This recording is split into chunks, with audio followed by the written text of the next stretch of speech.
आइए जानते हैं आज की कुछ अंतर्राष्ट्रीय खबरों को। पहले एक नजर आज की हेडलाइंस पर। शिवसेना का बॉस कौन साबित करने के लिए चुनाव आयोग ने शिंदे और ठाकरे को दिया 8 अगस्त तक का समय। बंगाल में ईडी की रेड, मंत्री की करीबी के घर मिला नोटों का ढेर। मोदी ने राष्ट्रपति कोविंद के लिए दिया विदाई रात्रि भोज। अखिलेश यादव से तलाक के पेपर तैयार, बस करने हैं हस्ताक्षर। भूपेश बघेल और टीएस सिंहदेव के झगड़े से कांग्रेस नाराज। यूएनएससी में भारत की अस्थायी सदस्यता को 4 देशों का साथ। किस देश का पासपोर्ट कितना शक्तिशाली, जारी हुई लिस्ट। अजय देवगन ने जीता तीसरा नेशनल अवार्ड। कार्तिक आर्यन को नहीं छू पाए रणबीर कपूर। भारत ने वेस्टइंडीज को रोमांचक मुकाबले में 3 रनों से हराया।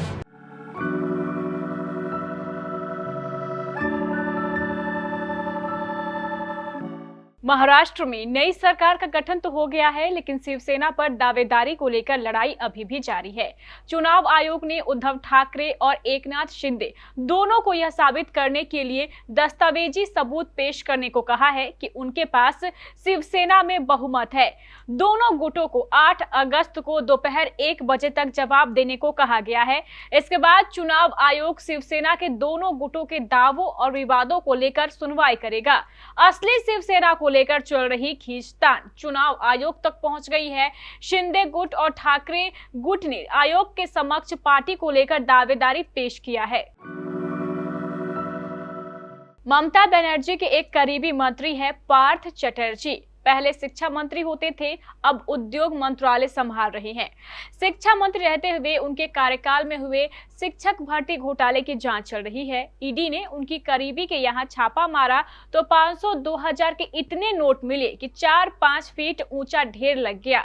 ये रकम 20 करोड़ रुपए है।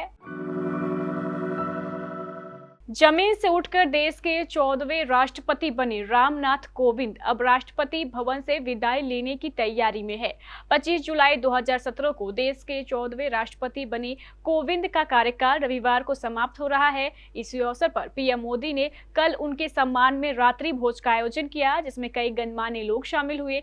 रात्रि भोज कार्यक्रम में केंद्रीय मंत्रियों, मुख्यमंत्रियों और प्रमुख नेताओं सहित पद्म पुरस्कार विजेता भी शामिल हुए।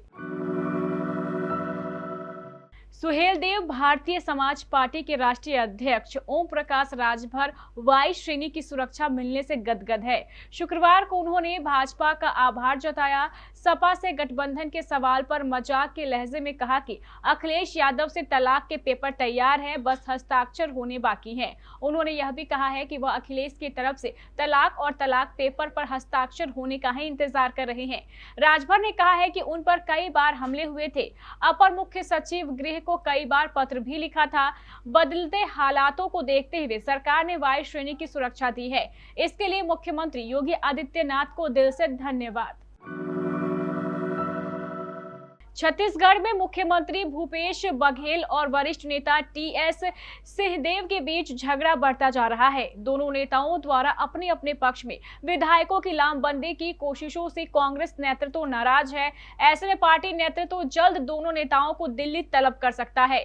कांग्रेस के एक वरिष्ठ नेता के मुताबिक प्रदेश प्रभारी पीएल पुनिया ने घटनाक्रम के बारे में पार्टी नेतृत्व को रिपोर्ट दी है। छत्तीसगढ़ विधानसभा सत्र से पहले हुए इस घटनाक्रम ने भाजपा को सरकार को घेरने का मौका दिया है।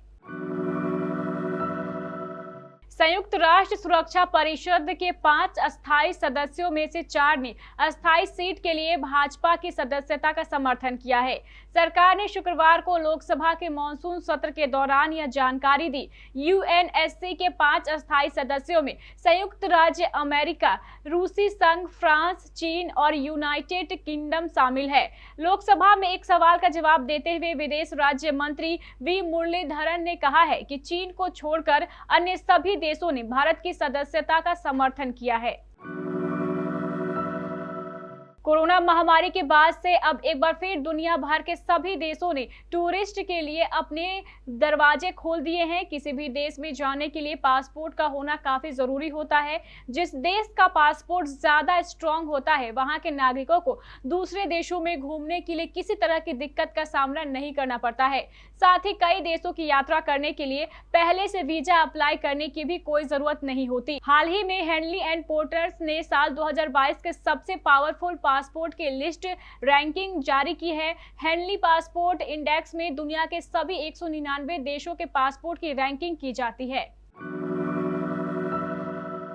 नेशनल फिल्म अवार्ड 2022 का ऐलान कर दिया गया है। अजय देवगन को फिल्म तानाजी द अनसन वॉरियर्स के लिए बेस्ट एक्टर का अवार्ड मिला है। उनके साथ साउथ स्टार सूर्या को फिल्म सोरोई पोत्रू के लिए बेस्ट एक्टर का अवार्ड दिया गया है। यह तीसरा बार है जब अजय देवगन को नेशनल फिल्म अवार्ड मिल रहे हैं। इससे पहले फिल्म जख्म और the legend of Bhagat Singh के लिए वह बेस्ट एक्टर के पुरस्कार से नवाजे गए थे। यह सम्मान पाकर अजय देवगन बेहद खुश है और अब उन्होंने अपनी प्रतिक्रिया दी है। फिल्म निर्देशक करण मल्होत्रा भले कहते रहे हों कि रणवीर कपूर ने उनकी फिल्म शमशेरा दोस्ती की खातिर नहीं बल्कि विशुद्ध कारोबारी फैसले के चलते ही साइन की है, लेकिन फिल्म के जो हालात बॉक्स ऑफिस पर बनते नजर आ रहे हैं, उसको देखते हुए रणवीर कपूर की ये फिल्म उनका अपने करियर में एक और बड़ा गलत फैसला साबित होती दिख रही है। फिल्म शमशेरा का पहले दिन का कलेक्शन बमुश्किल 2.5 करोड़ के आंकड़े को छू सका है और ये ओपनिंग के मामले में रणवीर कपूर के करियर की पहले दिन की कमाई के हिसाब से 9वें नंबर पर आकर रुकी फिल्म है। भारत और वेस्टइंडीज के बीच सीरीज का पहला one day match port of Spain के क्वींस पार्क ओवल मैदान पर खेला गया। इस रोमांचक मुकाबले में आखिरी गेंद पर भारत को 3 रनों से जीत मिली। वेस्टइंडीज के कप्तान निकोलस पूरन ने टॉस जीतकर पहले गेंदबाजी करने का फैसला किया था। पहले खेलते हुए भारतीय टीम ने मेजबान को जीत के लिए 309 रनों का लक्ष्य दिया। जवाब में वेस्टइंडीज 50 ओवरों में 6 विकेट पर 305 रन बना पाई। भारत के लिए कप्तान शिखर धवन और युवा शुभमन गिल ने 119 रनों की शतकीय साझेदारी की। शुभमन गिल 64 रन बनाकर रन आउट हुए और धवन अपना शतक बनाने से 3 रनों से चूक गए।